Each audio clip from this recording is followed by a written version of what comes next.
Thank you so much for the invitation. It's a big honor for me to be here today. And first of all, I would like to thank all of you, thank Poland on behalf of all Ukrainians for your great support and your help to our country.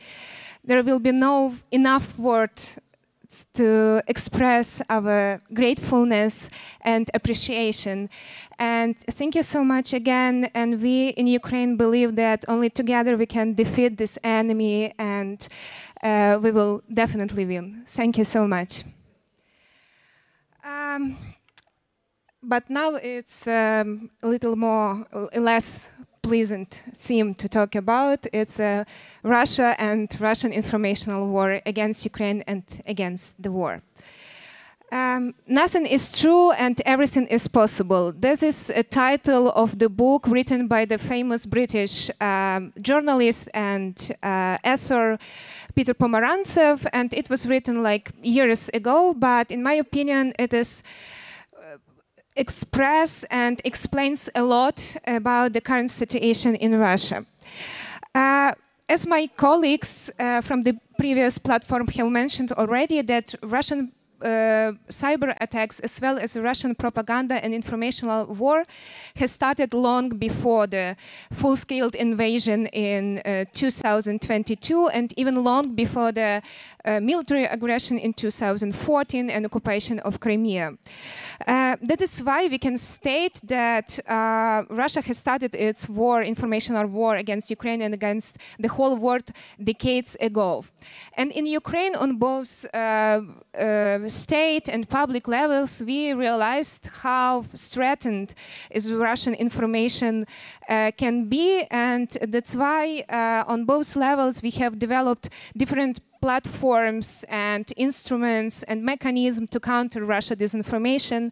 Here you can see some of our main strategies on combating Russian disinformation, but we can also say that 24th of February was indeed a turning point, not just for Ukraine, but for Europe and for the whole world. And Putin's desire to fulfill his empirical illusions has led to the terrible war crimes in Ukraine and unspeakable human suffering.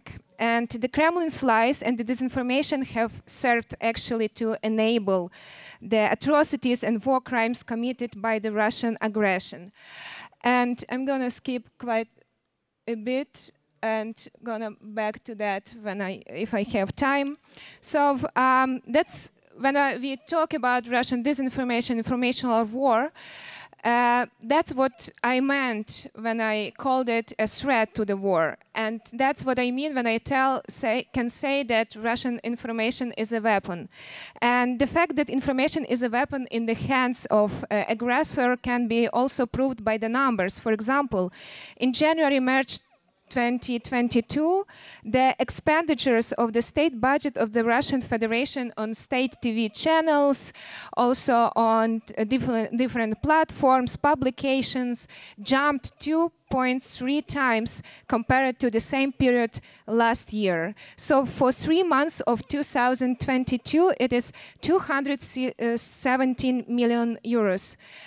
That's just another proof how Russia uses information to destabilize world, to destabilize European country, and actually to do everything to just justify its actions. And this is a long-running strategy in Russia. Use the internet and state TV on flood society with propaganda, seed the chaos, and to create this fake reality. And actually, prior to the full-scale invasion, this reality was created by Russian propagandic channels, and just 2 weeks before the invasion on February, Russian disinformation was very active, spreading different lies and fakes that actually was used then by Putin and by ministers of Russian Federation during the security meeting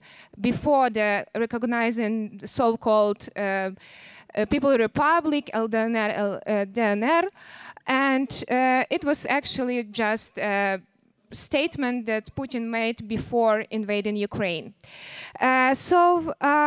All these fakes and all this disinformation were just enable those atrocities that Russia is still made in other country. So one of the most popular Kremlin narrative about Ukraine for many years was that Ukraine is a fake state and this is a failed state and it doesn't exist. And Putin has said this for millions of times in his speeches, portraying Ukraine as just not a country, just a part of Russian Federation. And as we see in the ruins of Ukrainian cities and in the Russian practice of mass killing, rape, deportation, this rhetorics that has been used by Russia for many years, it was just a preparation for destroying other country. So the humanization of Ukrainians and of Ukraine as a state, all these narratives have been told to Russian soldiers that right now still killing Ukrainian people and raping Ukrainian men and women. That's the narratives that have been told to the world, that Ukraine is a weak state and it doesn't need any support, and it also doesn't need any help because it's just a part of the Russia. Just don't pay any attention to this country. So, and for the past 3 months, Kremlin has been generating all these fakes that is now spreading all around the world. You can see this on this slide, and yeah, I'm sure that you have noticed them on different platforms. And despite right now we know that a lot of Russian propagandist channels are blocked, Russia still uses achievements by the democratic countries and different platforms like YouTube, Facebook, and Twitter to spread this disinformation. And two colleagues have already also said the influence that Russian propaganda had back in 2020 in the terms of COVID-19. So we all experienced this threat that Russian disinformation and Russian propaganda may have on different countries. And right now, when we are talking about the threat of Russian propaganda and the informational war that Russia is waging in Ukraine, we also have to face that it's not just about Ukraine and not just about Ukrainian-Russian relationship. It's also about all the European country and all the civilized war. For example, last months, Poland has also experienced a huge troll attack after the information about Bucha massacres have been released and have been published on different media. You who are here and a lot of European countries and people are experiencing how Russian information, how Russian tools can be used against us.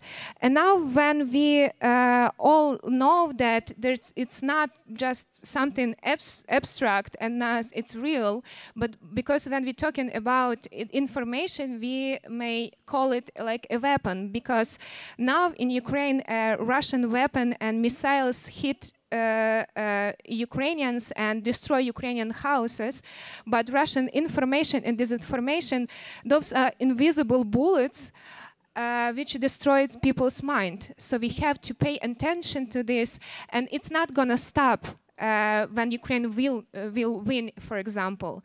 It's gonna be more and more active in the future. So it is very important for us to pay attention right now and to do as much as possible to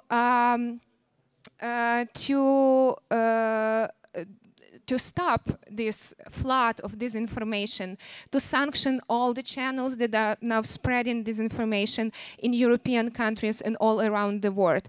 Because there is a tactic that used by Russia all the time to create this fake reality, to make people doubt what is really going on. So that's what we are facing right now, and that's the problem that we will be facing in the future.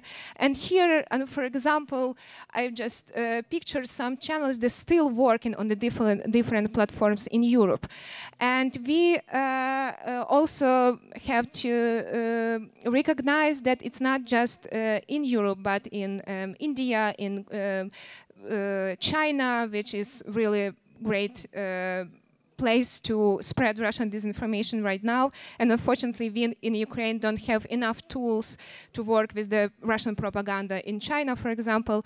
But it's our common problem, and it's our common challenge right now to deal with it, to do everything is possible on this informational level to stop Russia, to enable another atrocities that can be made in the future. Because, as I already said, Russia has been preparing invasion in Ukraine and war in Ukraine, first of all, with propaganda and with information. So if we do not stop the Kremlin and Russian propaganda, it can be like just another terrible war outside of Ukraine. I thank you so much for your attention, and thank you so much for your support again. Have a nice day. Thank you.